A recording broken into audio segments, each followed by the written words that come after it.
Bonjour à tous, bienvenue à Equilibrium, le podcast où on parle de cinéma en essayant de dépolariser les opinions.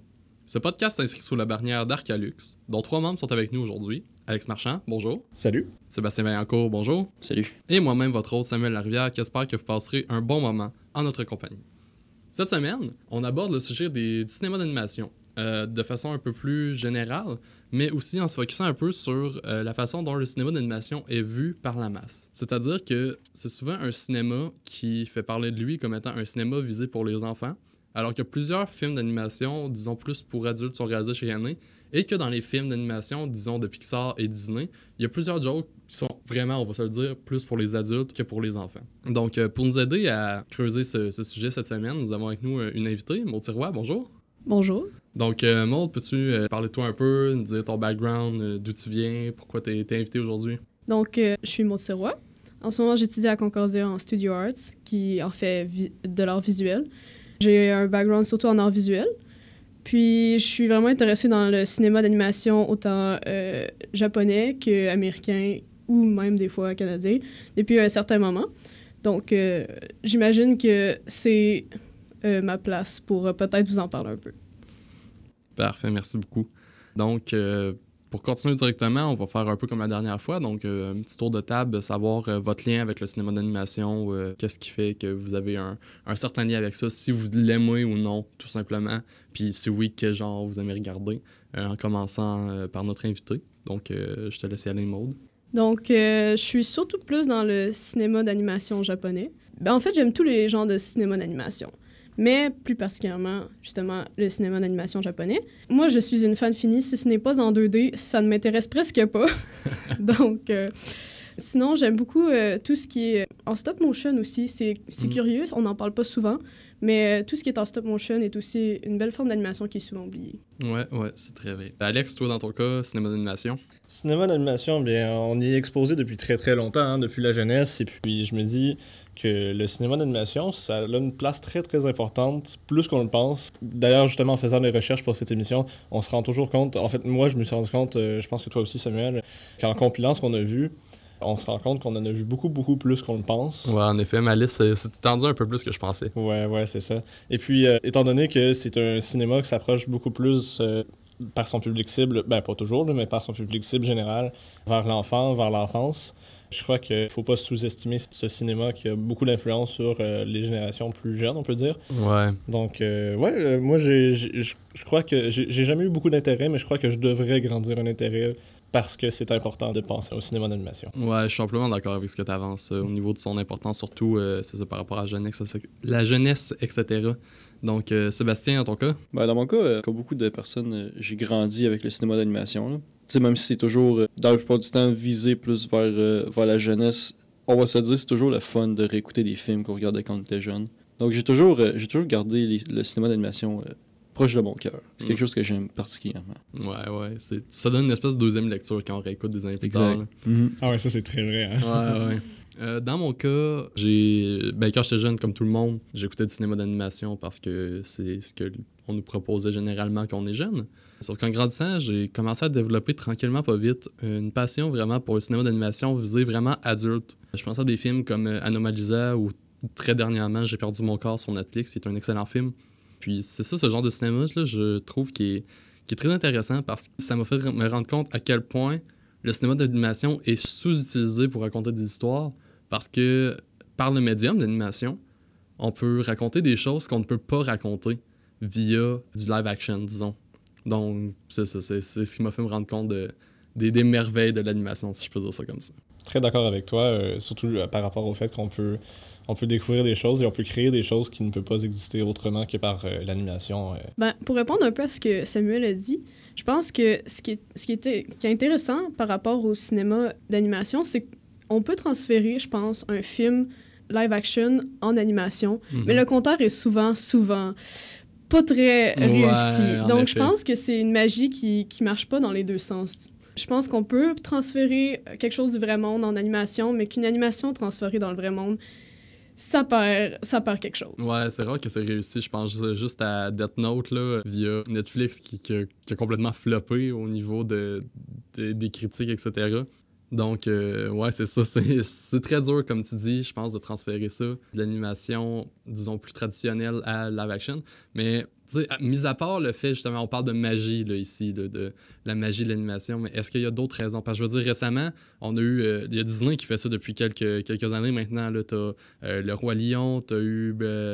c'est Blanche-Neige, je crois, qui a été refaite, si je ne m'abuse. Non, c'est La Belle et la Bête, pardon. Oui, exactement. Je me trompe complètement de C'est Disney. bon. Là. On voit que mon corpus de Disney remonte à très longtemps.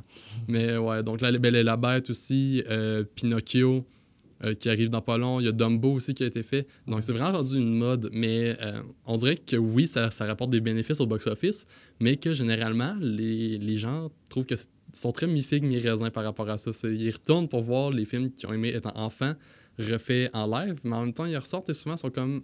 Ah, Ça me fait penser là, à The Last Airbender qui a été refait en live justement. Puis oui. c'est malade. Là. Le film qui a fini de terminer une carrière, mais... Ah, désolé, mais The Last Airbender, c'est une de mes séries que je tiens proche de mon cœur. Et quand j'ai vu le live action, j'ai été détruite. J'étais là, mais qu'est-ce que c'est que ça? Non, merci.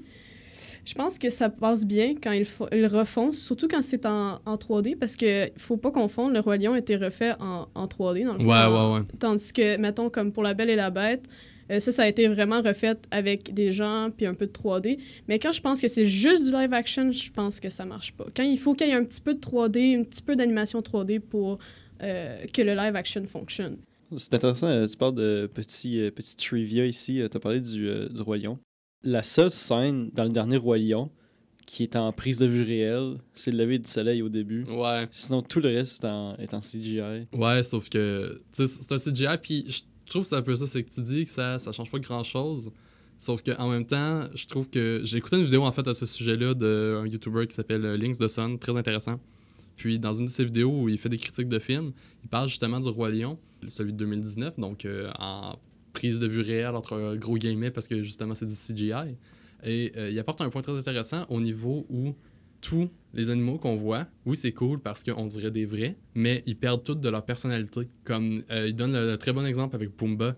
Pumba, dans l'original de 94, il y a une prestance, il est là, puis il est drôle, il est goofy, comme on dit en anglais. Puis ça lui donne vraiment une grosse personnalité, tandis que là, dans le remake qui se veut live action en étant CGI, il n'y a pas le même sourire, il n'y a pas la même bouille, Pumba. Donc ça enlève beaucoup de la personnalité, ça enlève beaucoup de la magie, comme tu disais, en fait. Ouais, tu peux un peu faire comme... l'animation te permet de prendre un personnage et de le rendre un peu... mettre certains traits physiques ou même de personnalité un peu mettre l'accent dessus. Ouais. Donc, tu peux te ramasser avec des personnages comme vraiment intéressants, puis tu perds l'espèce de magie qu'on parlait tantôt en faisant quelque chose en vrai ou qui se veut prise de vue réelle, comme le Roi Lion. En fait, je pense que ça tient du fait que quand on anime en 2D, il y a beaucoup d'exagération dans les mouvements, ce qui est vraiment plus facile à comme comprendre pour les enfants. Puis, je pense que l'exagération des mouvements te permet justement de créer une... Tu sais, si un mouvement plus ample ou quelque chose comme ça te crée plus d'énergie ou...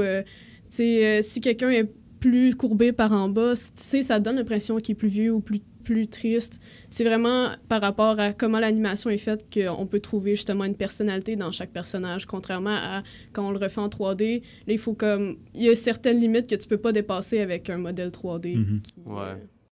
C'est un peu comme les effets visuels, là, comme on disait, les effets spéciaux vont venir rajouter à la diégèse du film, et puis les effets visuels, ce que la possibilité de l'animation peut donner, va apporter au personnage lui-même. Ouais, mais dans le fond, c'est ça, c'est que ça caractérise de façon très efficace et très rapide les personnages. Ça rend la lecture plus facile pour un enfant, justement. Je pense justement, disons, aux méchants dans les Disney. Les méchants dans les Disney sont souvent excessivement faciles à reconnaître. Je crois que le seul qui était, disons, un peu plus caché, c'est dans La Reine des Neiges récemment, ou encore Zootopia. Mais avant ça, pendant des années, les méchants, c'était le personnage avec les sourcils froncés, les yeux jaunes et le gros menton. Là. Ça a été ça pendant très longtemps. Là. Je pense à le méchant de Moulin, dont j'oublie le nom en ce moment. Gaston, écoute, ça paraît dès le départ que ça va être fini par être le méchant du film, même avec la bête, que c'est une créature effroyable, etc. Donc, je crois que c'est que ça aide beaucoup les enfants. Puis c'est peut-être pour ça aussi que, justement, on a tendance à vraiment classifier l'animation comme cinéma pour enfants. Parce que c'est très facile de voir les codes au travers de ce cinéma-là, beaucoup plus que dans le cinéma normal. Je sais pas ce que vous en pensez. Moi, je me dis que les personnages, comme on dit, bien ou mal, ou très archétypal, ou bien noir ou blanc, là, comme on le décrit dans les vieux Disney, les vieux Pixar. Ouais. Les vieux Pixar. Ouais, ben on commence à voir une espèce de resurgence là, dans des différents types de personnages, ou des personnages qui n'existent tout simplement pas. Je pense, par exemple, à Wall-E, qui n'a pas réellement d'antagoniste autre que l'intelligence artificielle, Ouais. ou même, en fait, le seul obstacle qui est représenté n'est pas un personnage, c'est juste, je crois que c'est l'espèce d'autorité, l'espèce de société contrôlante par lequel Wall-E, son ami, son allié, va se battre avec, on va dire. Et puis, des exemples comme ça, je pense qu'il y en a de plus en plus dans le cinéma d'animation, où est-ce qu'on n'a pas, justement, comme tu dis, des personnages noirs et blancs, là, des grands méchants avec des gros sourcils foncés Ouais, c'est qui ça. vont se battre contre les protagonistes. Je pense que similairement, mettons, on parlait d'Utopia, je pense que les animations se recentrent sur pas une certaine personne comme méchant, mais sur un problème en particulier. Comme, Ouais. mettons, comme dans Utopia, c'est la société, comment la société est bâtie, comment Le la peur racisme. est instaurée, mettons, par rapport aux prédateurs, aux plus petits, Ouais, ouais. puis comment ils essaient de changer ça, mais pas nécessairement d'une bonne façon. Donc, c'est vraiment plus comment on essaie d'arrêter de mettre le blâme sur quelqu'un, puis on met vraiment comme plus en évidence un problème que justement le blâmer tout à fait sur quelqu'un, genre l'histoire étant c'est de sa faute si tout arrive. Non, maintenant c'est vraiment il y a tel problème, puis on sait que ça existe, puis on essaie de le régler un peu d'une certaine façon. C'est moins manichéen, il y a comme plus de profondeur, tu vois, qu'il y a vraiment, le message est beaucoup plus pensé dans les films d'animation aujourd'hui, même s'ils sont visés pour un public plus jeune. Ouais, puis c'est un changement qui s'est opéré, je pense, justement, à partir de Wall-E, en fait. Parce qu'avant ça, je regarde les films, disons, avant. Au niveau Pixar, t'avais Ratatouille, je crois, qui était le dernier qui était sorti avant. Puis t'avais Les Incroyables, pas si longtemps avant, Nemo. Puis dans chaque cas, c'est vraiment des histoires très à la conte de fouet, si je peux dire ça comme ça. Je sais pas si je mettrais Wall-E comme un pilier, peut-être juste dans l'entreprise, on va dire, là, mais parce que moi, j'ai pas été exposé dans beaucoup de cinéma d'animation hors américain. Ouais. Fait que je pourrais pas dire si Wall-E c'est on va dire un monument là, pour faire un pilier, là, pour tourner vers des nouveaux types d'animation. Je pense, niveau américain, je pense que oui. Américain peut-être. Ouais. À l'extérieur, j'ai l'impression... Ça, écoute, je m'exprime en ce moment en profane complètement. Maud, tu vas peut-être pouvoir nous éclairer là-dessus. J'ai l'impression que Studio Ghibli faisait ça depuis assez longtemps. Des films à plus grand caractère que justement l'espèce de défi à surmonter était plus sociétal que en soi très axé sur lui-même. En fait, je pense que oui. C'est sûr qu'on parle de Studio Ghibli, tout le monde connaît Studio Ghibli ou presque. Ouais. C'est vraiment c'est un pilier de l'animation japonaise.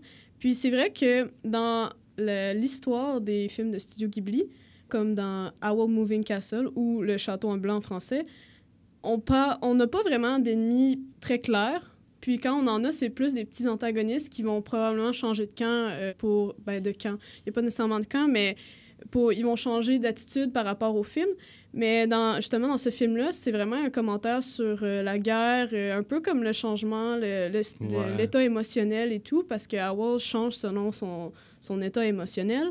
Donc, c'est vraiment, je pense que le cinéma d'animation japonais était pas nécessairement... Il y en avait beaucoup qui étaient sur, comme le cinéma américain, sur on a un antagoniste, il faut qu'on il faut le battre.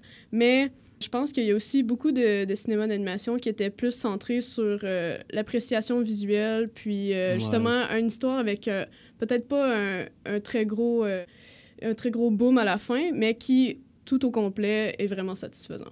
Okay. Moi, j'ai envie de revenir sur Zootopia, je pense qu'on l'a vraiment trop effleuré. Là.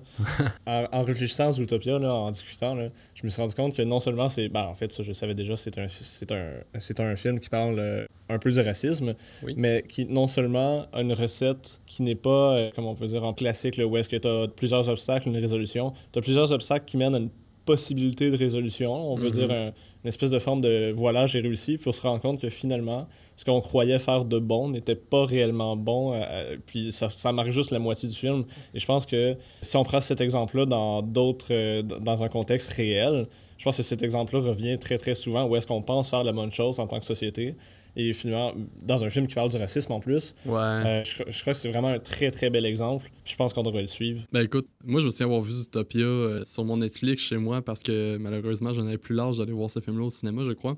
Il n'y a pas d'âge pour ça. Jamais d'âge pour ça. Par jeu, par jeu. Ah, mais un gars de 6 pieds 4 barbu dans une salle de cinéma entouré d'enfants, ça se fait tout le temps dresser des regards un peu étranges. Donc j'essaie d'éviter ça le plus possible. Mais c'est ça, donc j'ai écouté Zootopia chez moi, puis justement, comme la métaphore pour le racisme est très, très évidente. Puis au niveau justement des problèmes de société, je sais pas, je l'ai pas détecté, mais maintenant que t'en parles, c'est vrai que ouais, il y a un certain message à ce niveau-là, là, justement avec les décisions que les personnages prennent, etc. Puis aussi avec le méchant, si on peut dire ça entre parenthèses, quand il se fait révéler, ben c'est ça, c'est qu'on voit que ses motivations ne sont pas nécessairement mauvaises, mais que la façon dont elle s'y prend, c'est pas bien. Là, C'est un peu ça. c'est le complexe de Thanos. Là. Ouais, un peu, exactement. Ouais, Ouais. tous les personnages pensent faire le bien là, dans tout le cas. Là. Ouais, Même ben- le méchant qui se fait révéler, même s'il agissait secrètement avec des mauvaises intentions, tout le monde pensait faire vraiment la bonne chose. Ouais. Puis je trouve que c'est tellement représentatif de plein de situations. Ouais. Je pense, en fait, que le problème, c'est que c'est pas juste un message sur le racisme, c'est aussi un message sur le pouvoir, parce qu'en fait, t'as les prédateurs, puis, tu sais, les prédateurs sont... Parce que c'est des animaux qui chassent, ils ont une certaine place dans le pouvoir de... Ouais. Fait que c'est pas juste le racisme, le problème, c'est ça, c'est qu'il y a aussi l'autorité puis le pouvoir qui rentrent en jeu. Puis c'est ça qui fait que c'est un peu plus difficile de séparer justement du blanc et du noir quand on parle d'un personnage qui pense avoir des bonnes intentions, mais qui, tu sais, s'y prend peut-être pas de la bonne manière. C'est que en fait, c'est qu'il y a aussi le pouvoir et la notion de racisme qui rentrent en même temps dans ça. Fait que ça rend les choses beaucoup plus difficiles. Ouais, c'est un excellent point. Mm-hmm. Ouais. Pour rebondir un peu sur justement les films d'animation un peu plus récents qui ont des messages, je dirais plus sociétal. Moi, le premier que j'avais vu qui m'a vraiment marqué à ce niveau-là, parce que j'ai vu Wall-E un peu après, c'est Inside Out de Pixar, qui littéralement, justement, c'est un film, il n'y a pas d'antagoniste. Zéro. Il n'y a pas de grand méchant. Le grand méchant il est à l'intérieur de l'enfant. Pour ceux qui n'ont pas vu Inside Out, c'est globalement l'histoire d'une fille qui a déménagé avec ses parents au travers des États-Unis, qui se ramasse dans un endroit où elle connaît personne. Elle peut plus pratiquer le hockey, je crois, qui est son sport préféré, parce qu'elle habitait au Minnesota. Et c'est ça, elle se retrouve isolée de tout le monde, seule dans sa tête, et on voit des personnages, dans le fond, qui représentent ces 5 grandes émotions, et la tristesse prend de plus en plus de place. Donc, globalement, c'est la tristesse / les problèmes mentaux, si on peut dire ça comme ça, un peu les dépressions, etc., expliqués aux enfants.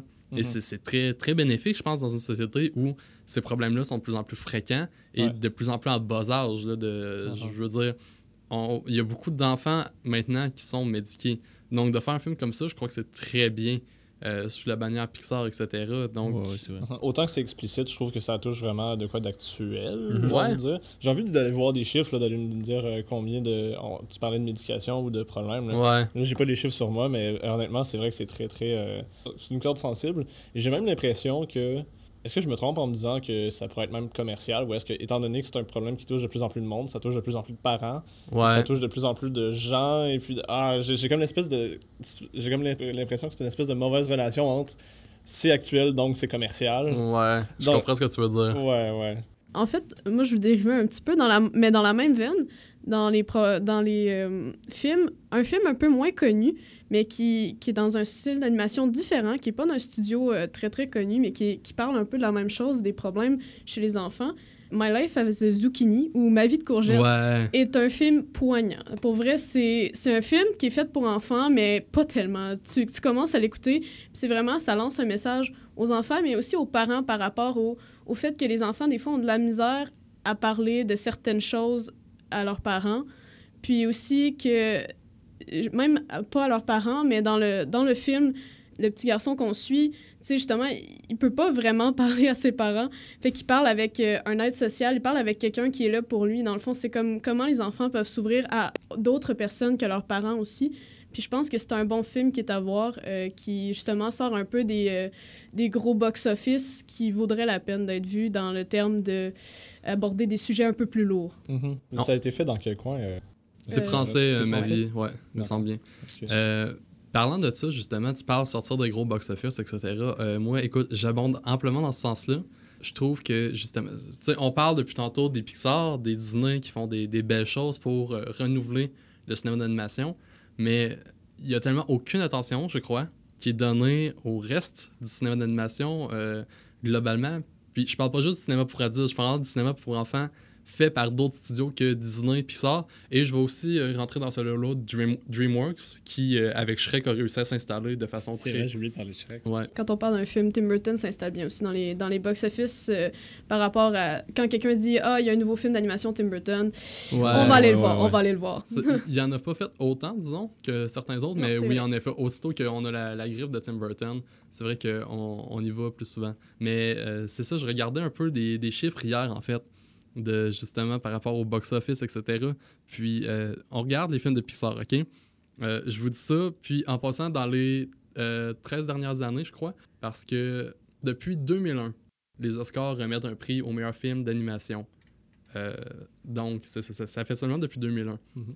Depuis 2001, Pixar, je crois, on en a gagné 8. Donc, en l'espace de 20 ans, ils ont près de la moitié. Et c'est pas...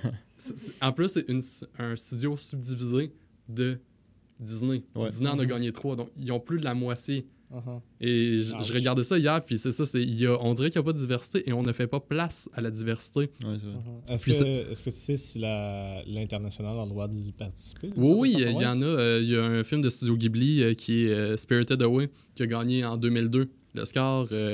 Happy Feet, qui est une coproduction australienne, a gagné en 2006. Happy Feet, ouais. Ouais.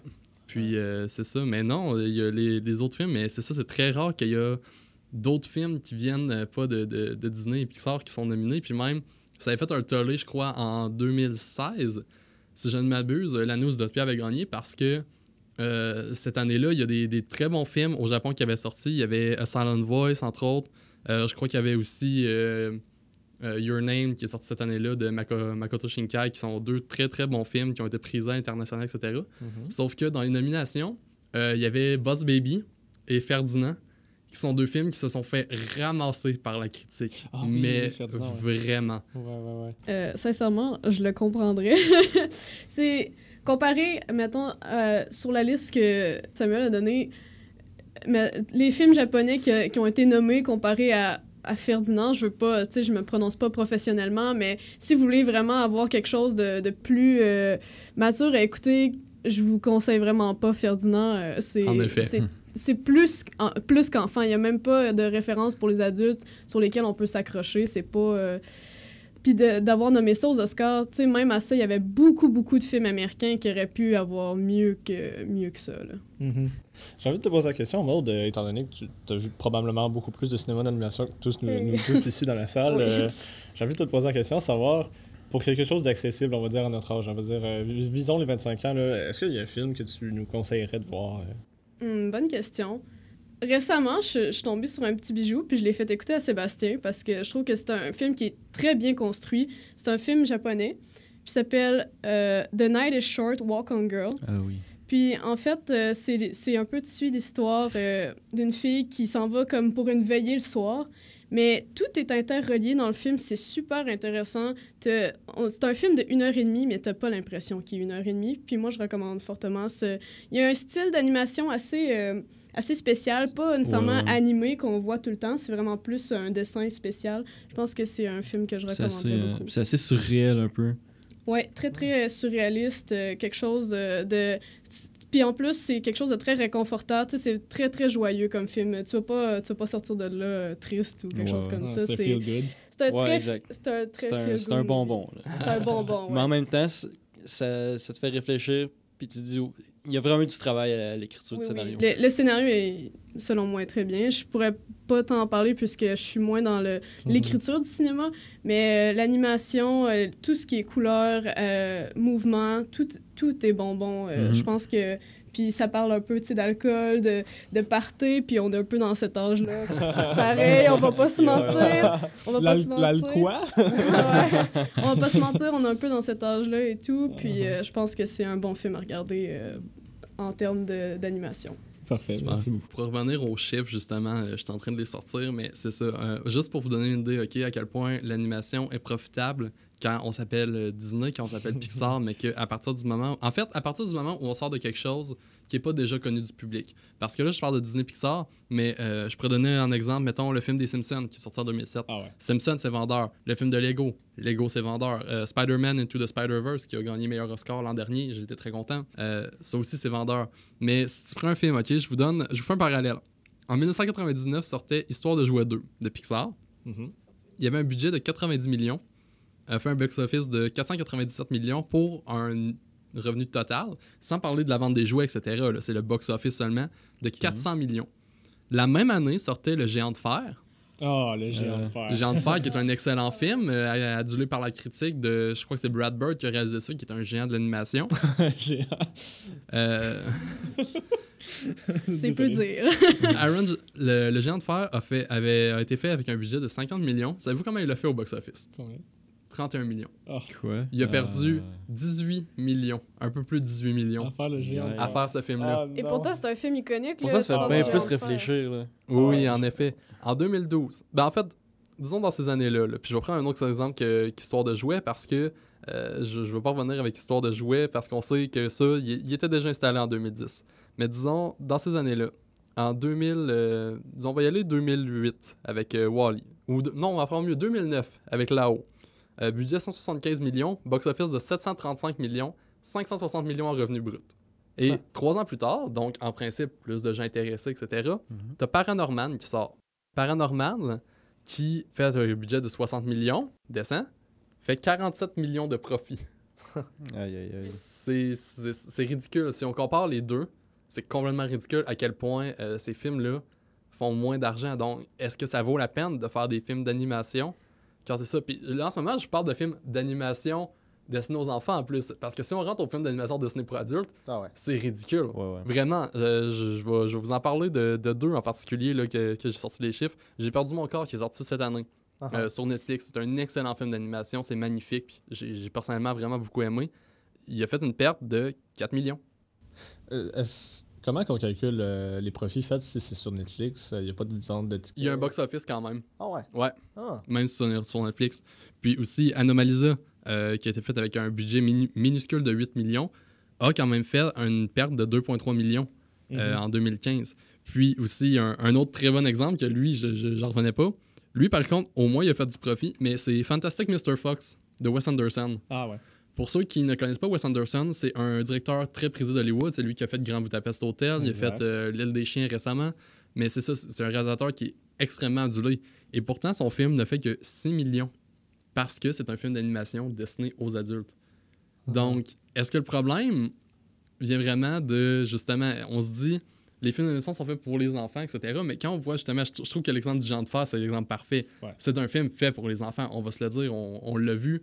Le personnage principal, c'est un enfant, il y a un géant de fer qui arrive chez eux, c'est complètement pour les enfants. Alors, pourquoi est-ce qu'il n'a pas réussi? Est-ce que c'est vraiment parce qu'à la seconde près qu'il n'y a pas le petit logo Disney, le petit logo Pixar? On s'en fout? Je pense pas, en fait. Je pense pas que ce soit ça. Puis, parlant de Fantastic Mr. Fox, c'est vraiment un très bon film à voir. Puis, en fait, je pense que c'est surtout parce que ces films-là n'ont pas le pouvoir d'être annoncés autant que des films Pixar, Disney. Je pense qu'il n'y a probablement pas eu autant de marketing. Puis aussi que souvent, c'est des films qui vont être représentés en salle, pas nécessairement dans les heures de pointe ou des trucs comme ça, ou qui sont juste pas du tout représentés en salle, des fois, dans certaines salles, dans certaines villes. Je me dis, mettons, d'où on vient, de Rouen, tu sais, c'est un peu isolé et tout. C'est sûr qu'un Pixar ou un Disney va se rendre parce que ça pousse aussi loin, mais des films un peu plus, justement, un peu moins connus vont peut-être pas se rendre jusque-là. Donc, je pense que ça donne un peu moins de visibilité. Puis, pour Fantastic Mr. Fox, je pense que aussi l'esthétique de Fantastic Mr. Fox n'a pas accroché tout le monde. Moi, je trouve que c'est une très belle esthétique. C'est un nouveau... Tu sais, je parlais de stop motion. Ça, je trouve que c'est un film fantastique. Island of Dog aussi. Mais c'est pas une esthétique qui plaît à tout le monde, contrairement à Pixar où tu vas avoir un peu les caractères bubbly, un peu, tu sais, vraiment, ou les caractères plus typiques.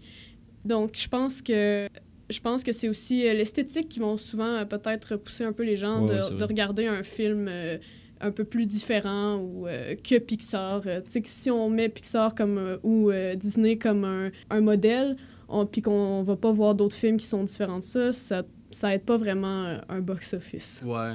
Ben, je suis très d'accord pour ça, pour tout ce que, justement, tu sais, je parlais de Paranorman, puis Coraline, etc. Je suis très d'accord. L'endroit où vraiment je bug, c'est vraiment avec le géant de fer. Sauf qu'à ce moment-là, je crois que c'est peut-être justement un ovni, peut-être le géant de fer, parce que je sais qu'il a été présenté de la même manière qu'un Disney ou un Pixar, globalement, là, puis parce que justement, c'est un ancien gars de Disney, je crois, qui a fait le géant de fer. Puis c'est ça, ça a été présenté comme tel. C'est un film américain, donc fait en sol américain, présentant en sol américain. Il y avait tout pour réussir, mais on dirait que parce que justement c'était en 99, l'industrie de l'animation n'était pas ce qu'elle est aujourd'hui. Vu qu'il n'y avait pas le petit logo Disney ou Pixar dessus, ça a floppé. Ben, je pense que c'est Maud qui a mentionné très très rapidement, là, j'ai vraiment accroché là-dessus. Tu as dit des personnages très bubbly, on va dire standard. Ce qu'on est en train de dire, là, que dans le fond, est-ce que le travail de Disney, le travail de toutes ces années-là, ça a standardisé une espèce de façon de voir l'animation en Amérique. Ou est-ce qu'aujourd'hui, si on se déplace là, de ce style qui a été standard, qui a été l'âge d'or de l'animation, on peut dire qu'il s'est rendu indétrônable, puis ça pourrait faire partie de l'effet Disney où est-ce que ça fonctionne parce que c'est Disney, pas parce que c'est le logo, mais parce que c'est le standard, le nouveau standard. Ouais, mais moi je pense que c'est le cinéma d'animation, comme bien avant que Disney soit la compagnie qu'ils sont aujourd'hui. Je pense, mettons, à Felix the Cat ou Betty Boop. Ouais, Betty Boop. Mais ouais, dans le fond, c'est juste le style Popeye, le style d'animation un peu Rubber Hose. Je pense que ça l'attire un œil pour un style beaucoup plus familier, j'imagine. Non, mais c'est ça. Je trouve que tu as apporté un très bon point, Alex, avec tout ce qui était la standardisation, parce que c'est ça, j'ai l'impression que oui, pendant des années, ça a été ça. Puis justement, j'ai l'impression que récemment, on commence à se déplacer de ça, sauf que j'ai aussi l'impression que pour se déplacer de ça, on n'a pas le choix d'aller vers des histoires qui sont déjà connues, vers des choses qu'on sait qui vont attirer des gens. Je parlais tantôt de Spider-Man Into the Spider-Verse. Le film, l'animation, c'est vraiment pas du Disney, c'est vraiment pas du Pixar, là, c'est ailleurs. Mais c'est magnifique. Je pense qu'ils se sont servis d'une franchise pour introduire une nouvelle forme d'animation, parce que s'enfuir de ce style d'animation-là classique, automatiquement va probablement te dire que tu vas faire moins d'argent, donc moins intérêt à le faire, parce que, je veux dire, t'as des bouches à nourrir. Il y a beaucoup plus l'esthétique comic book. Ouais. Ah ouais, c'est vrai, hein. Puis on a aussi un autre studio qui commence à jouer gros un peu, qui est le studio Laika. Ceux qui ont fait justement Paranorman, qui ont fait récemment Kubo and the Two Strings, etc. Qu'au début, justement, ils ont commencé avec Coraline, Paranorman, ils ont réussi à se ramasser de l'argent, puis maintenant, ils sont en train de devenir des gros joueurs, puis encore une fois, c'est un style d'animation complètement différent. En fait, je suis d'accord, en fait, parce que... Mais ce qui est spécial avec ces films-là, c'est que c'est le travail qui est investi, parce que c'est surtout du stop-motion. Fait que c'est toutes des petites marionnettes faites, puis ils les bougent dans des gros décors. Fait que ça donne vraiment un style d'animation qui est différent. Puis... En fait, dans les films que tu as nommés, je dirais que Coraline est celui connu et choyé de beaucoup, parce qu'en fait, même si c'est un film pour enfants, il y en a beaucoup, même encore adultes, qui sont comme « j'ai pas envie de voir Coraline ». C'est un film qui me fait peur. Mais je pense que, comme Alex disait, je pense que c'est difficile de bouger des personnages bubbly parce que c'est ça qui vend. Fait dans le fond, quand on commence à mettre des personnages qui sont plus justement en stop motion, qui sont faits d'une esthétique différente, les gens, on dirait, qui ont peur de rentrer dans cet univers-là, de rentrer avec tout le monde. Puis, tu sais, Kubo étant un très bon film, que j'ai trouvé quand même assez bon, ils ont passé beaucoup de temps sur l'animation, que je pense que des fois, quand tu passes trop de temps sur l'animation, il y a un petit peu un manque des fois dans l'histoire qui arrive. Je pense que c'est ça le problème, c'est qu'il y a beaucoup d'énergie qui se fait sur l'animation, puis on en perd un peu l'histoire des fois. Fait que c'est une balance, c'est comme un équilibre qu'il faut trouver. Puis c'est sûr que mais quand on regarde Disney, eux autres, ils ont une recette gagnante, ils n'ont pas besoin de faire d'efforts je dis pas besoin de faire d'efforts, ils font des efforts quand même, mais tu sais, ils ont moins besoin de faire d'efforts pour se vendre que les autres films. Donc, c'est comme un effort supplémentaire pour les autres films qu'il faut qu'il soit fait par les animateurs, les réalisateurs, pour que ça ait du succès. C'est que Disney et Pixar sont déjà là, les autres, il faut qu'ils se démarquent de Disney et Pixar. Exactement. Il fait qu'il y a des efforts supplémentaires à faire, ce qui, des fois, joue un peu sur la qualité du travail, je pense, quand on essaie de trop se concentrer sur « il faut qu'on soit présent ». Donc, je pense que c'est un truc qui est difficile aussi quand on essaie de briser du moule. Tu es en train de mentionner Ouais, le temps qu'on met sur l'animation qui est très très important. Mais j'ai l'impression que dans certains cas, l'animation va venir, si on, comment je peux dire ça, en réduisant volontairement, que ce soit la qualité de l'animation ou un style d'animation, va devenir sa propre identité, va devenir sa propre façon d'animer, va apporter au film. Tu sais, je pense par exemple à Valse avec Bachir en 2008 là, par Harry Folman qui a volontairement décidé de réduire sa qualité d'animation Ouais. parce que ça l'apportait au film, puis à l'espèce de, on va dire, détresse au film parce que ça parle de guerre. Ouais. Ben, je suis d'accord, en fait.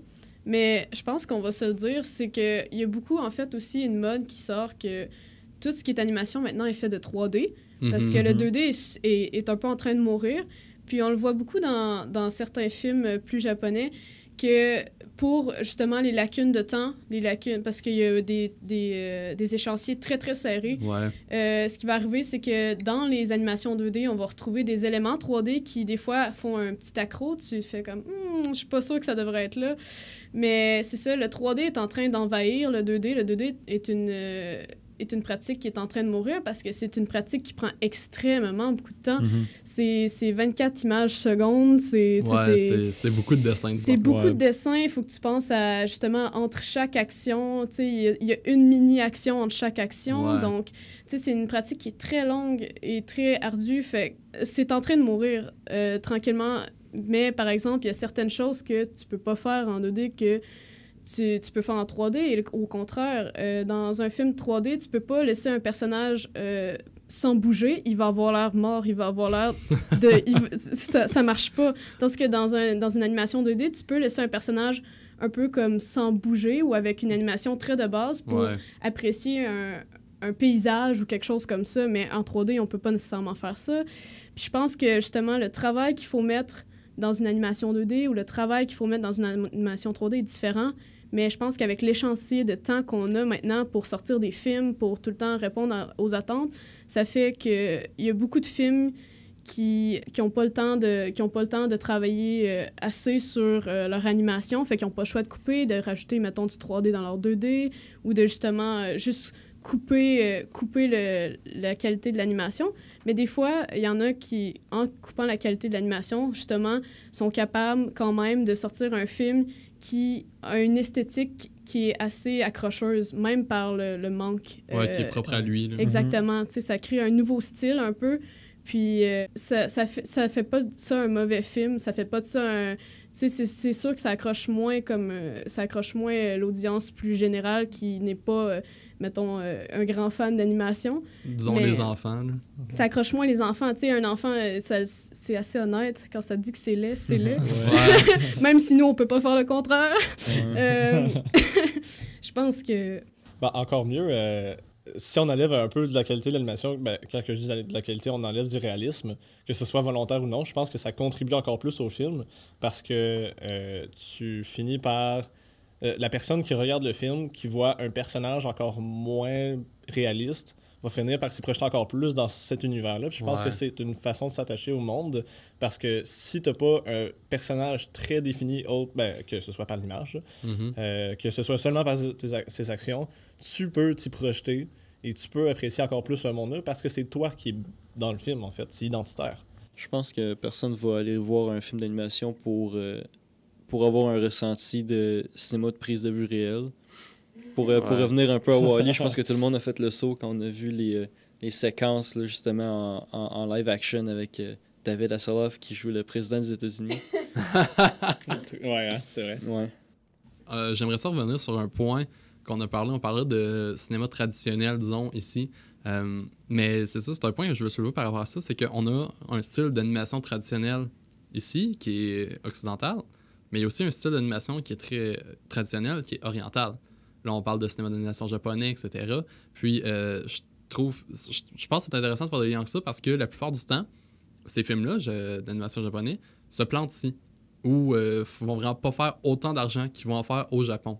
Donc, est-ce qu'il y a vraiment une barrière au niveau du style d'animation qui, à mon humble avis, est peut-être moins bubbly, mais parfois beaucoup plus travaillé? Je prends comme exemple un film qu'on a tous vu, Weathering with You, il y a quelques semaines.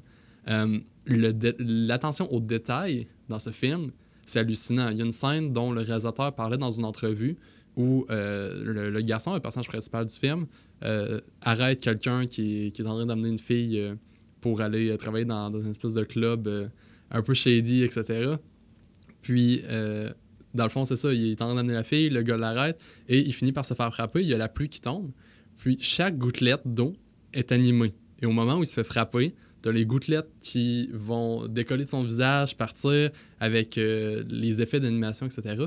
C'est absolument magnifique. Et ça demande un temps de travail probablement absolument fou. Mais on s'entend que si tu compares ça, disons, à justement du cinéma occidental, il n'y a pas justement peut-être un peu moins de travail mis dans le cinéma fait ici que dans un film comme ça? Je lance la question comme ça. Je pense pas que ce soit moins de travail. Je pense plus que c'est vrai que dans tout ce qui est occidental, en fait, ils ont une grosse attention plus au ressenti, en fait, de tout ce qui les entoure, l'environnement et tout ce qui est... Par exemple, j'ai un bon exemple de ça. Toute la nourriture dans, dans tout ce qui est film occidental, les détails sont géniaux, t'as envie de manger. Tu sais, tous les paysages, c'est hallucinant. Tu sais, il y a beaucoup de détails. Tu sais, si on fait une ville, on va la faire, on va mettre des détails dans les fenêtres, justement, on va mettre des détails jusqu'aux fenêtres. En fait, c'est que tout ce qui est dans le plus occidental vont se concentrer vraiment plus sur sur un ressenti. Dans le sens, ils vont mettre vraiment plus l'accent sur... ils veulent que tu sentes qu'il fait froid. Ils veulent que tu trouves que ça a l'air bon, la bouffe. Ils veulent que tu regardes le paysage et tu sois comme « wow ». Tandis qu'ici, on met beaucoup, beaucoup plus l'accent sur l'action. On regarde même juste les films normaux. Les films d'action, c'est ce qui vend le plus. Les Américains aiment plus l'histoire, l'action. Il faut que ça bouge. Faut pas que ça... on s'arrête pas, là, ça roule, ça roule. Tandis que je pense que l'animation occidentale cherche plus à, justement, nous donner un moment de répit à travers l'histoire pour, justement, apprécier tous les détails qu'ils ont mis dans une certaine scène ou dans un certain paysage. Je pense que c'est vraiment juste que c'est pas qu'il y a moins de travail, c'est qu'il y a une attention qui se porte différemment sur... comment, je pense, les films sont faits puis comment ils sont faits pour être regardés par rapport au style d'animation. Dans le fond, ils visent vraiment leur public. Oui, ils visent leur public. Je pense que, tu sais, les Japonais ou justement tout ce qui est occidental sont plus centrés justement sur, peut-être moins sur l'histoire, plus que le visuel et le ressenti. Tandis qu'ici, on est vraiment plus sur l'histoire, sur l'action. Faut que ça roule, faut qu'il y ait un dénouement, faut qu'on soit heureux. Là. La narration qui est portée par l'action et non pas par le personnage. Oui, exactement. Tu sais, Samuel, tu parlais un peu de comment le cinéma d'animation, peut-être plus du côté de l'Asie, est reçu différemment ici. Ouais. Je pense qu'il y a une espèce de... Comme un peu encore avec Weathering With You, je pense qu'il y a un gap de culture un peu. Ouais. Une espèce de mur. Aussi. Ouais, ben, c'est clair. Mais, tu sais, quand tu regardes les thèmes dans Weathering With You, c'est beaucoup les religieux, les croyances. Ouais. Je pense que c'est quelque chose que... Bon, c'est sûr, c'est pas la même religion, c'est pas la même culture. Donc, il y a une espèce de... À la base, quand tu dis « je vais aller voir un film d'animation japonaise », j'ai l'impression qu'inconsciemment, il y a une espèce de détachement qui se fait. Ouais, tu veux te dépayser. Ouais. Je suis tout à fait d'accord, en fait, parce que je pense que c'est aussi la façon que les sujets sont abordés, puis dans le fond, les sujets aussi qui sont abordés. Comme tu disais, il y a beaucoup de trucs sur la spiritualité, mais c'est pas une spiritualité qui est proche de nous. Dans le fond, c'est eux autres, ils vont avoir des petits temples, tu sais, c'est pas quelque chose qu'on sent. Puis en plus, nous autres, nous au Québec, ici, on a un petit problème avec la religion, je dirais. Je vais pas me lancer là-dessus. Mais je pense aussi que, en fait, étant une personne qui écoute beaucoup, beaucoup d'animations japonaises, pour moi, je suis habituée d'entendre des voix japonaises avec des sous-titres en anglais. Ouais. Mais quelqu'un qui parle français, juste français, déjà un problème, il peut pas aller voir ce film-là. Il y a pas, tu sais, ça va prendre un certain temps avec une version française. Puis si, mettons, quelqu'un parle anglais, encore une fois, c'est quand même les voix japonaises. Puis quand on arrive à, justement, ce qu'on appelle un dub, quand les gens reprennent les voix pour mettre, mettons, une version anglaise ou une version française, ça perd parce qu'il n'y a pas de façon de traduire certaines choses qui sont dites. Puis souvent, ce qu'on appelle les voice actors, ceux qui font les voix pour les personnages, justement, vont être pris, mettons, en France ou ils vont être pris, mettons, quelque part plus dans l'Europe. Fait qu'ici, au Canada, on a des fois de la misère à juste écouter les voix européennes qui sont mises pour traduire par-dessus. Moi, sincèrement, quand j'écoute un film d'animation japonais, je ne suis pas capable de l'écouter dans d'autres choses que la langue originale, mais je comprends que c'est une barrière pour beaucoup de monde, la langue originale, parce que, tu sais, quand on n'est pas habitué, de un, ça sonne très bizarre, selon ma mère. Ça sonne très bizarre, puis c'est plus dur à suivre, c'est quand on n'est pas habitué de lire avec des sous-titres. C'est sûr. Donc, je pense que c'est juste une question aussi que les gens ont peut-être une barrière linguistique, une barrière culturelle. C'est beaucoup de barrières que les gens sont peut-être pas prêts à surmonter plus qu'il faut pour aller voir un film comme ça. On est un peu lost in translation, dans le fond. Exactement. Quand tu mentionnes barrière linguistique, moi, ça m'a fait penser justement au film qu'on a vu, le Withering With You, qu'on a tous vu ici, là, tout le monde à la salle. Je me suis rendu compte en sortant du théâtre que avec la langue originale, étant donné, même si on comprend pas la langue, si on comprend pas ce qui se dit, il y a quelque chose dans la façon, pas de parler, mais avant de parler, j'ai envie de dire, c'est dur à décrire, mais l'espèce de...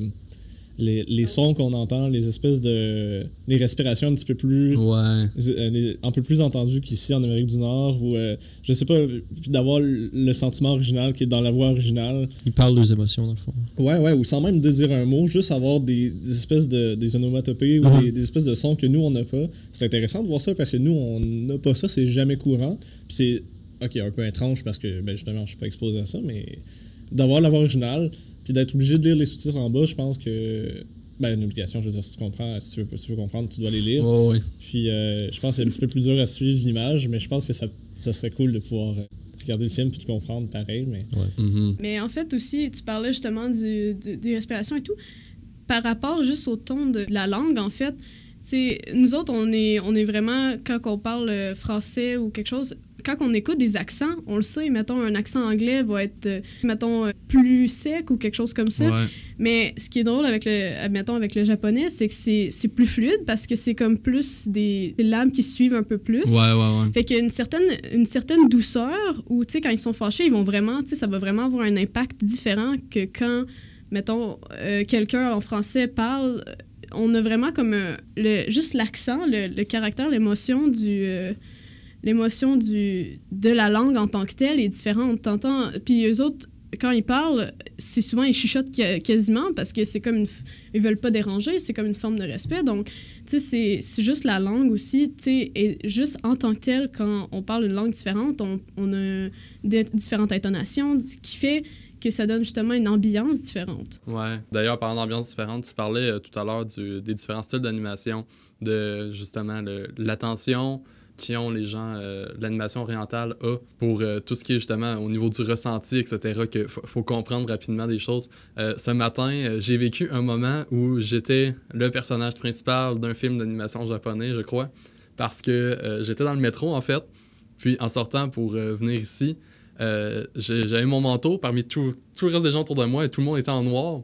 Puis j'ai enlevé mon manteau parce que j'avais chaud et je me suis retrouvé avec ma veste bleue pétante au milieu de tous les personnages autour de moi habillés en noir. Et à ce moment-là, j'ai vraiment eu une révélation de « OK, je suis un personnage dans un film d'animation japonais. » Parce que c'est un trope dans ces films-là. Là, on s'entend, le personnage principal, que ce soit dans les films ou dans les séries d'animation japonaise, tu le détectes en 1 seconde et demie parce que c'est le personnage qui a de la couleur sur lui. Là. C'est souvent comme ça. En fait, c'est souvent... c'est souvent le personnage qui va soit avoir les cheveux colorés ou... c'est souvent le personnage qui va s'asseoir sur le côté de la fenêtre ou... Il y a beaucoup de choses qui détectent tout de suite que c'est un personnage principal, mais je pense que c'est moins ressenti souvent dans les films. Je pense qu'ils essaient de justement... les films qui essaient de venir plus en Amérique essaient de justement normaliser un peu leur personnage pour que les gens s'accrochent plus que, tu sais, si le personnage avait les cheveux rouges, ici, c'est pas tout le monde qui a les cheveux rouges. Même là-bas, il y a personne qui a les cheveux rouges, mais, tu sais, je veux dire, c'est leur façon à eux de dire comme ça, c'est un personnage principal, il faut que tu t'en souviennes. Parce que sinon, tu sais, des fois, on appelle ça des casts de character. Il y a beaucoup de personnages qui existent. Puis comment tu pourrais, mettons, retenir qui est qui s'il y avait tous les cheveux noirs, qu'il y avait toute la même coupe de cheveux. Fait que ce qu'ils font, eux autres, c'est, vu qu'ils ont beaucoup plus de personnages à ajouter dans leur histoire, souvent, c'est ça, il faut qu'ils mettent des cheveux de couleur, il faut qu'ils leur donnent des personnalités différentes qui sont souvent aussi stéréotypées. Puis ce qui est vraiment très drôle aussi, c'est qu'ils stéréotypent tous ceux qui viennent d'ailleurs. Si tu viens de l'Angleterre, t'as les cheveux blonds, t'as les yeux bleus, puis tu parles un petit peu anglais, un peu japonais-anglais, c'est comme... Si t'es un Américain, t'es un personnage de live-action de film d'action américain. Exactement. Si t'es un Américain, encore une fois, ils vont te mettre blond. Ce qui est très drôle, c'est qu'eux autres aussi ont leur stéréotype de nous dans certaines de leurs animations, ce qui rend la chose très drôle quand on voit... un stéréotype de nous-mêmes dans d'autres animations. Puis tu disais un truc qui m'a vraiment sonné une cloche. Tu disais justement que... justement, on parlait de tropes. Puis tu disais, c'est des trucs qu'ils utilisent justement pour qu'on sache tout de suite, caractérisation, etc. Au fond, ça revient vraiment au même que ce qu'on disait au début pour les films de Pixar et Disney. C'est-à-dire qu'ils font de caractérisation rapide de personnages avec des tropes qu'on voit un peu comme je disais tantôt avec Disney Pixar, avec Pumbaa, le truc Bobbly, etc. Mm-hmm. C'est exactement la même chose. C'est la même chose, mais c'est pas fait par l'animation. C'est fait... oui, c'est fait par l'animation, mais mettons, Disney, c'est vraiment comme le style d'animation, la façon que c'est animé et tout. Puis je pense qu'eux autres, c'est vraiment plus comme le character design. Ouais, des stéréotypes qui vont revenir comme, justement, cheveux de couleur, assis à côté de la fenêtre, en courant avec une toast en sortant de sa maison. Tu vois, quelque chose qui te dit là, que c'est le personnage principal. Mais dans le fond, c'est que, somme toute, je pense que ces deux styles de films d'animation-là, ils ont tous le même but. Ils veulent que le spectateur soit familier avec ce qui se passe. Ouais, en effet. Donc là, depuis tantôt, on essaie de mettre en relation le cinéma d'animation japonais avec celui américain. J'aimerais qu'on revienne un peu à ce que j'abordais à la base, c'est-à-dire le cinéma d'animation plus destiné aux adultes. Donc, on a vu, pour la plupart d'entre nous, Vasse avec Bachir. J'ai parlé tout à l'heure de J'ai perdu mon corps. Il y a beaucoup de films d'animation faits vraiment pour les adultes. Puis je parle pas de films où les enfants peuvent les écouter puis les adultes en tirent un plus grand effet. Non, je parle vraiment de films destinés aux adultes où un enfant n'aurait pas sa place à regarder ça. Puis je vais donner un exemple. T'as Anomalisa, qui est de Charlie Kaufman, celui qui a écrit Eternal Sunshine of the Spotless Mind, pour ceux qui connaissent, et adaptation aussi avec Nicolas Cage, qui est un très bon film. Mais bref, il a fait ce film. Puis il y a une scène dans le film où, attention, cachez les oreilles de vos enfants, il y a une scène de cunilingus dans le film de cinéma d'animation. T'exposes pas des enfants à ce genre de truc-là. C'est un film de 18 ans et plus. Mm-hmm. Mais c'est ça, c'est un film qui est destiné justement à un public mature, très mature. Est-ce que ce cinéma-là a sa place, sachant tout ce qu'on a abordé depuis le début, que le cinéma d'animation pour vendre, faut qu'il parte d'une franchise connue, faut qu'il y ait des personnages bubbly, etc., etc. Est-ce que ça a vraiment sa place du cinéma d'animation pour adultes? Moi, je pense que oui. Je pense que ta question naît d'une espèce de méta créé par les grands monopoles. Je pense à Disney, obviously. Ouais. Mais non, je pense que le cinéma d'animation, c'est un style visuel comme plusieurs autres. Puis tu peux faire passer un message destiné pour les adultes, je pense, très efficacement, même si ton film, c'est un film d'animation. J'aimerais soulever que c'est pas nécessairement... Des fois, ils sont pas nécessairement identifiés comme des films pour adultes. Mais je prends un exemple. Des fois, il y a des films ou des séries comme, mettons, je prends un exemple qui est pas très connu probablement, qui s'appelle Corpse Party, où tout le monde finit démembré, il y a du sang partout. Ouais. C'est pas pour les enfants, mais tu sais, les gens vont le catégoriser quand même dans les sections pour enfants, ce qui est pas du tout correct. Dans le fond, c'est de savoir c'est quoi la limite qu'on dit entre ceci est une animation pour enfants puis ceci est une animation pour adultes. Parce que même si c'est animé avec des personnages qui ont l'air quand même enfantins, si tu finis par te faire décapiter, c'est peut-être pas idéal pour tes enfants, tu vois. Ouais, ben ici en Occident, on avait quelque chose qui c'était pas un film, là, mais c'était la série sur YouTube que je pense que tout le monde a vu au moins un épisode, Happy Tree Friends. Oui. Ouais, c'est ça, écoute, c'était justement des personnages bubbly, des personnages pour enfants, mais que... Ça tire un peu, là. Ah oui, c'est ça le but, ouais. C'est que souvent, quand tu dis j'écoute mettons des animations et tout le monde dit c'est pour enfants. Puis là, je veux pas dire ça, mais tu sais, je l'entends souvent, je dis j'écoute du cinéma d'animation, puis tout le monde me dit ouais, mais c'est pas pour enfants, tu devrais grandir et tout. Puis je suis comme mais non, parce qu'il y a beaucoup de choses qui sont un peu, justement, qui dépassent la limite de ceci est pour enfants et qu'on ne devrait pas catégoriser pour enfants. Puis on dit que c'est pour enfants seulement à cause de la façon que c'est animé, que c'est interprété. Je prends un exemple aussi qu'on connaît probablement tous. Donc, Hug Me, I'm Scared, c'est pas nécessairement pour enfants. Tu sais, je veux dire, ça sert pas au public cible d'enfants. Tu sais, c'est des adultes qui vont regarder ça. Tu sais, ça fait peur, c'est pas... c'est pas tout finit bien, tu sais, c'est comme ça te crée une angoisse, il faut faire la ligne. En effet. Faire la ligne entre les deux, tu sais. Moi, j'ai envie de rebondir là-dessus puis dire que tout à l'heure, on parlait de ce qu'on peut arriver à faire avec l'animation, de raconter des choses qu'on ne peut pas faire. Je pense que l'animation a même un pouvoir extraordinaire, puis se dire où est-ce qu'on peut arrêter. Tu sais, quand on parle d'éthique filmique, là, est-ce que c'est moralement correct de parler de quel sujet? J'en reviens avec Vals avec Bachir, là, de parler de la guerre, de gens qui ont vécu la guerre. C'est presque un biopic. Là. C'est un peu comme une situation presque véridique, là, où est-ce que le réalisateur a participé à l'histoire qu'il raconte à travers son animation. Jusqu'où on peut aller avec l'animation? Qu'est-ce que j'ai le droit de raconter? Parce que c'est vraiment, je pense que c'est un médium sans fond. Là. On peut vraiment raconter des horreurs et d'atteindre des gens. Ouais. Je pense que le message, dans le cas de Vals avec Bachir, il est beaucoup plus poignant. Parce que Vals avec Bachir se dit documentaire, dans le fond. Ouais. C'est une fiction documentaire. Ouais, la ligne est où entre la fiction et le documentaire? Il y en a une, mais... Ouais, c'est ça.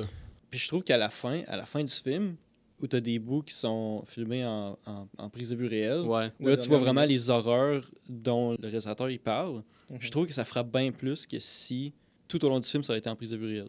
Ben, c'est le contraste entre les deux. Tu es dans un univers qui n'existe pas, tu es en animation, et la dernière minute du film, désolé pour le spoil, vous tombez en prise de vue réelle pour voir les vraies horreurs. Je pense que ça frappe comme un mur de briques. Là. Ouais, en effet. Puis il y a aussi toute l'idée, justement, tu parles de les possibilités de l'animation, mais pour moi, c'est ça, c'est que c'est pas juste dans ce que tu peux montrer, c'est que l'animation n'a pas la même limite de ce que tu peux faire que, disons, du live action. Puis je parle pas juste de l'éthique. Dans Basse avec Bachir, il y a une magnifique scène où tu as un soldat en plein milieu d'une zone de guerre qui tire autour de lui pendant qu'il y a des balles qui s'abattent sur lui. Ce genre de scène-là, tu ne peux pas filmer ça de manière autant belle, autant poétique en vrai. Tu vas pas voir les balles à moins que tu fasses un méga ralenti. Puis même à ça, ça risque d'être hautement animé avec du CGI, etc. Ça risque de perdre beaucoup de sa magie. En animation, ça se fait et ça amène un niveau de lecture qui est excessivement intéressant. Là.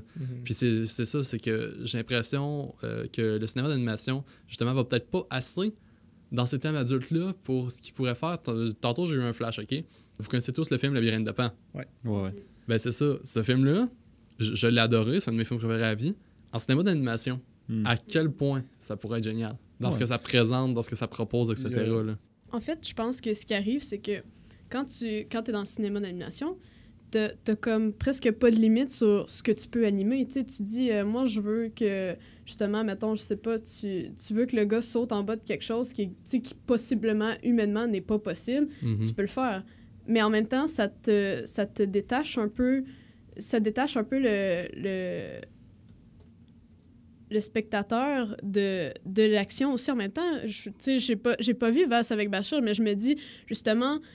Tout le long, quand tu regardes en animation, ça te détache un peu parce que tu vois pas nécessairement, justement, la guerre en tant que telle. Tu peux y aller d'une façon un peu plus abordable, dans le sens que tu vois pas directement la guerre. Puis j'imagine que quand on change directement à une prise de vue réelle, c'est ça qui fait le choc parce que on est tellement détaché par l'animation. T'sais, on est comme, c'est des personnages d'animation, ils meurent, c'est correct.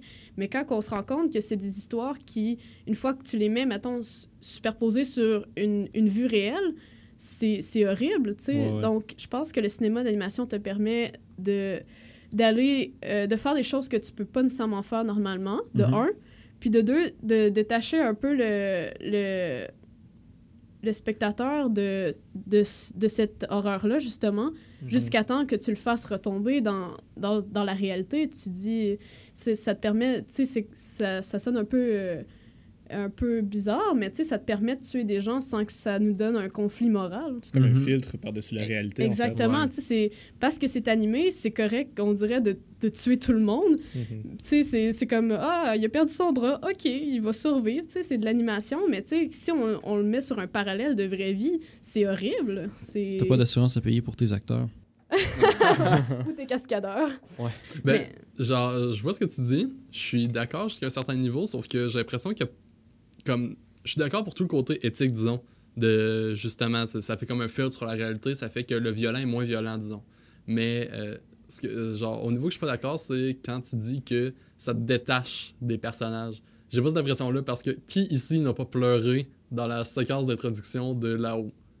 Genre, dites-moi qui, je vais vous montrer un menteur. Pardon, j'ai pas vu. OK. Non, mais je comprends ce que tu veux dire. Je me suis peut-être mal exprimée. Je voulais pas dire détaché, mais je voulais juste dire, dans le fond, que moralement, on se sent mieux de tuer des personnages qui n'existent pas. Ouais. Exact. T'sais, Ouais. que- T'es pas attaché au personnage. T'es projeté dans le protagoniste, mais pas dans les personnages qui meurent. Ouais, c'est Ils sont pas à exactement, toi. t'sais. À moins que le personnage meure. Ouais. Ouais, c'est ça que je dis. Mettons, on parlait de là-haut, on est attaché parce que c'est le personnage principal. C'est une histoire, tu sais, perdre quelqu'un, c'est une histoire auquel on peut référer. Ouais. Puis, tu sais, c'est vraiment quelque chose de spécifique. Mais, tu sais, si on prend un exemple d'une animation où tu aurais le personnage principal et plein de petits personnages dans l'arrière-plan qui meurent, on s'en foutrait totalement. Ouais, en tu sais. effet, ouais. C'est comme ça nous donne un peu une critique sur le fait que on est correct qu'il y ait du monde qui meurt si on sait pas c'est qui, si on sait... Tu sais, c'est comme... Ça fait une genre de critique morale sur le fait qu'on est correct avec des gens qui meurent s'ils sont animés dans le fond de quelque chose, tu sais. Ouais, c'est un bon point. Ah, il y a une bombe qui a explosé en animation, ça a probablement tué genre des millions et des millions de personnes, mais c'est correct, tu sais. Ouais, je suis d'accord avec Maud. Je suis moins d'accord avec Samuel parce que quand tu dis qu'il n'y a pas de détachement, je pense que c'est pas vrai. L'animation te permet de te détacher réellement. Pas les personnages, tu t'y projettes, ok? Ça, il n'y a pas de problème. Là. Mais juste le fait d'avoir une couche de non-réalité, un simulacre, une non-existence, en fait, ce qui est représenté à l'écran n'existe pas, mais existe seulement parce que toi, tu le connais, c'est ta conscience, c'est ta connaissance qui te permet de dire voici une voiture, mais elle est dessinée, donc elle n'existe pas. Donc, tu peux présenter des sujets que tu peux pas en présenter. Justement, j'en reviens encore avec Vals avec Bachir, la guerre. Tu te permets de montrer la guerre, tu te permets de montrer des membres démembrés, tu te permets de montrer des gens morts parce que tu y es détaché. Mais les personnages restent néanmoins absolument réels réels dans ta tête, dans ton imagination. Si tu te projettes, là, c'est identitaire pareil. Là. Puis ça te permet de dégager des émotions qui sont rattachées au film ou pas. Mais je pense que vraiment tu peux te détacher, puis c'est ça qui rend le cinéma d'animation encore plus fort. C'est que tu t'y détaches pour que toi, dans ta tête, tu sois avec les mêmes émotions véhiculées dans le film. C'est que tu te détaches de l'histoire, tu te détaches pas du personnage. C'est ça que je voulais dire globalement, c'est que tu peux pas te détacher, disons, des émotions vécues d'un personnage X, parce que même s'il est dessiné, il y a ce lien qui se fait entre toi et le protagoniste, peu importe le type de film que tu regardes. Mais non, c'est ça, je suis simplement d'accord avec ce que tu dis. Là. Au niveau de l'histoire, ça permet de montrer des choses un peu plus hardcore, sans pour autant que ça t'affecte autant, disons, que si c'était en live action. Ce que je pense aussi qui est drôle avec le détachement, c'est que aussi, ça te donne aussi un laisser-aller sur, mettons, des films un peu plus, justement, fantaisistes qui t'amènent dans un autre univers. C'est dans ta tête, tu sais que ça existe pas, mais en même temps, justement, parce que ça existe pas, tu as comme un plaisir à rentrer dans ces univers-là. Puis, t'as beau te dire, mettons, ça existe pas, sur le moment, tu peux pas penser à ça existe pas. Tu dis, wow, j'aimerais ça vivre là. Tu sais, il y a comme un univers qui se forme. Puis, je trouve que c'est ça aussi qui est génial, c'est que autant ça peut te détacher, autant que tu deviens submergé par l'univers qui est créé pour toi. T'as quasiment envie de t'enfuir dans cette prairie avec des petites fleurs, je sais pas, là.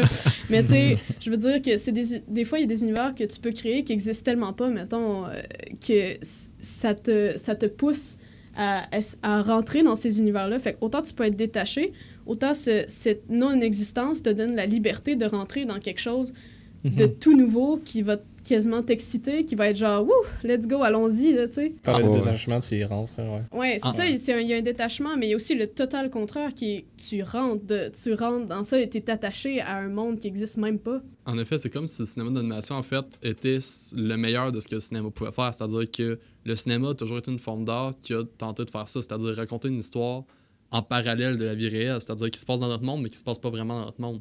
Le cinéma d'animation, c'est la meilleure chose pour ça. C'est que ça se passe dans notre monde, souvent, mais ça se passe pas nécessairement dans notre monde. Je prends justement encore Vals avec Bachir. Ça se passe dans notre monde, c'est basé sur des faits réels, mais ça se passe pas dans notre monde. Ou un autre film du genre que j'ai vu il y a quelques jours, Persepolis, film français, qui justement, ça se passe avec la guerre en Iran, etc. Comment ça a commencé. C'est super beau comme film, c'est super touchant. Mais c'est ça, c'est comme si tous ces événements-là qui sont vrais, qui sont racontés par des gens qui l'ont vécu, n'étaient pas réellement arrivés parce que c'est dessiné. Ça permet de créer un monde dans le nôtre, mais qui n'est pas le nôtre. Puis c'est ça, je pense, c'est un peu justement le but final du cinéma. C'est comme deux lignes parallèles. Dans le fond, c'est deux mondes qui se touchent pas, mais qui racontent la même chose. Ouais, tu sais. c'est ça. C'est deux lignes parallèles qui se toucheront jamais parce que le cinéma d'animation pourra jamais être réel. Mais en même temps, c'est deux fois la même histoire. C'est des faits réels, mais c'est pas l'univers ne sera jamais réel. Ouais. Parlant d'univers justement parallèle avec ça, on vous en parle depuis tantôt. On va vous mettre un petit extrait de Valse avec Bachir. Question que vous puissiez vous situer un peu plus vous aussi. Donc, Et du fond de mon trip, je commence à capter quand même un petit peu ce qui se passe. Je vois par la fenêtre que tous les avions que j'ai aperçus tout à l'heure, les TWA, Air France, ils ont été bombardés. C'est plus que des squelettes. Les boutiques, elles sont vides. Elles ont été pillées depuis longtemps. Quant au tableau, le tableau des départs, il n'a pas dû bouger depuis des mois. Donc, c'était un extrait de Valse avec Bachir, film excellent que je suggère à tous d'écouter. C'est un film très intéressant sur la guerre qui montre aussi, justement, tout ce qui peut être fait via l'animation pour adultes. Donc, pour clore toute cette conversation-là, j'aimerais revenir un peu sur tout ce qu'on a abordé jusqu'à présent, puis peut-être finir sur une question assez globale qui est, sachant qu'on a les trois géants, disons. On a Pixar, on a Disney, on a DreamWorks. C'est quoi la place du reste vis-à-vis ces trois-là? Puis par le reste, je veux dire, autant le cinéma d'outre-mer, autant le cinéma d'animation des petites compagnies, comme je parlais de Laika, quoique Laika commence à prendre un peu plus de place, mais aussi le cinéma d'animation pour adultes. Quelle place on fait réellement à ce cinéma-là? Puis je parle pas juste de nous, là. Je parle en tant que société, en tant qu'industrie. C'est quoi la place de ce cinéma-là? Est-ce qu'il y a une place, premièrement? Moi, j'ai l'impression qu'il y a des films, un peu comme le réalisateur de Weathering with You ou de Your Name.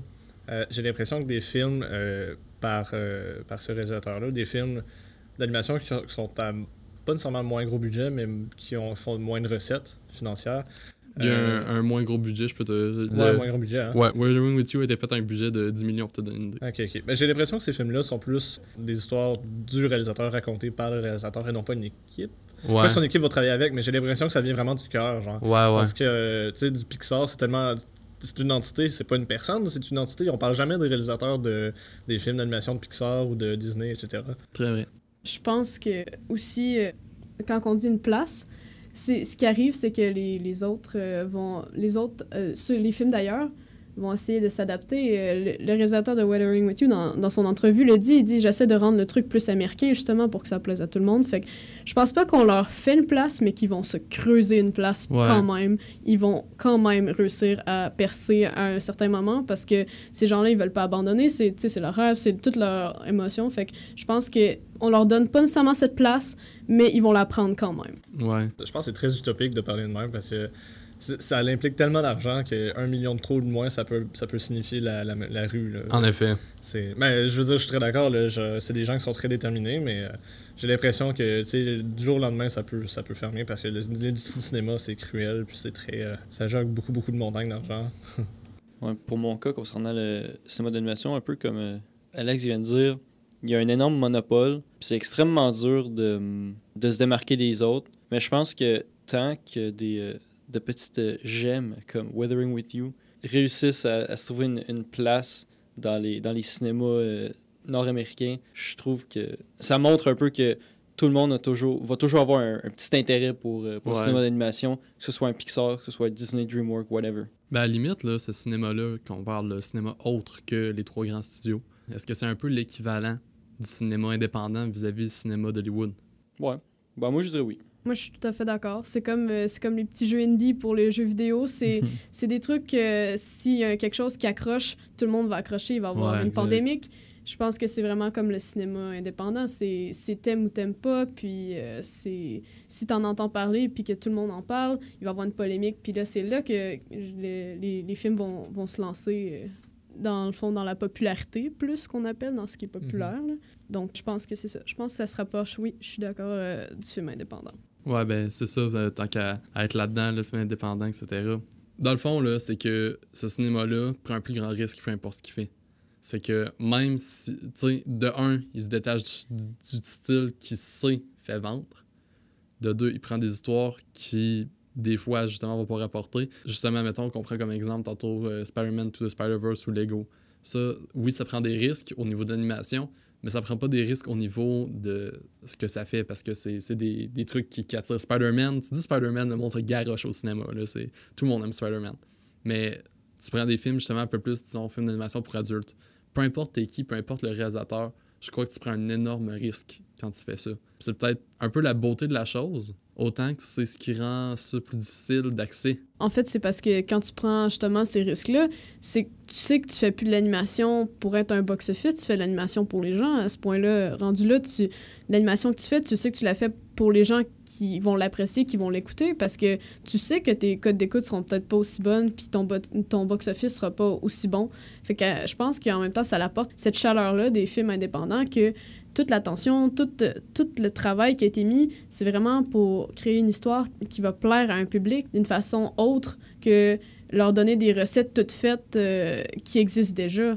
Donc, je pense que dans ce sens-là, ces compagnies-là mettent encore plus, justement, de détails, d'énergie, parce qu'ils le font pour les gens plus que pour l'argent, parce qu'ils vont probablement perdre beaucoup d'argent, ou ils prennent le risque de perdre beaucoup d'argent en faisant ça.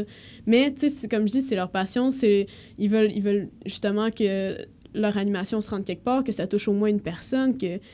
Donc, je pense qu'ils prennent des risques, mais ils sont au courant des risques qu'ils prennent, puis d'une certaine façon, ils le font plus pour le public que pour l'industrie, en fait.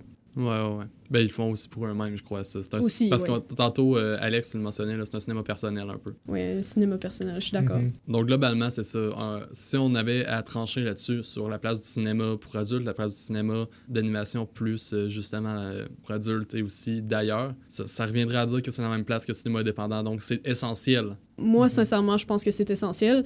Parce que si on avait juste, justement, Disney, Pixar et tout, on deviendrait vite tanné de voir ces choses-là, parce que je pense qu'entre deux films Disney-Pixar, on finit par voir une série animée ou un cartoon qui est différent. Je pense que c'est nécessaire à, justement, pas tomber dans tout le temps la même chose. Fait que c'est tout à fait nécessaire. Et moi, je vous conseille fortement d'écouter l'animation d'ailleurs, de n'importe où. Des fois, il faut prendre le temps de chercher puis trouver des belles choses. Simplement d'accord. Yes. Donc, je pense que c'est comme ça qu'on va conclure. Merci beaucoup, Maude, de t'être déplacée aujourd'hui. Ça fut très intéressant. Donc, c'est ça va être tout pour nous aujourd'hui. Donc, pour les gens que ça peut intéresser dans les films du corpus dont on a parlé, tous les films de Pixar et Disney sont disponibles sur la plateforme de Disney+, évidemment. J'ai perdu mon corps est disponible sur Netflix en ce moment, ainsi que, je crois, Anomalisa, également disponible sur Netflix. Quelques autres films doivent être disponibles probablement soit sur YouTube à la location. Et Weathering With You est à l'affiche en ce moment, je crois encore, dans la région de Montréal, peut-être aussi à Québec. Je parle ici en propane. La semaine prochaine, nous aborderons le thème des Oscars. Donc, on va parler globalement de cette soirée-là, des prix qui auront été remis et de comment ça s'inscrit dans la tradition des Oscars. Donc, c'est toute l'équipe d'Equilibrium qui vous remercie d'avoir été avec nous aujourd'hui. On vous souhaite une bonne fin de journée et à la semaine prochaine.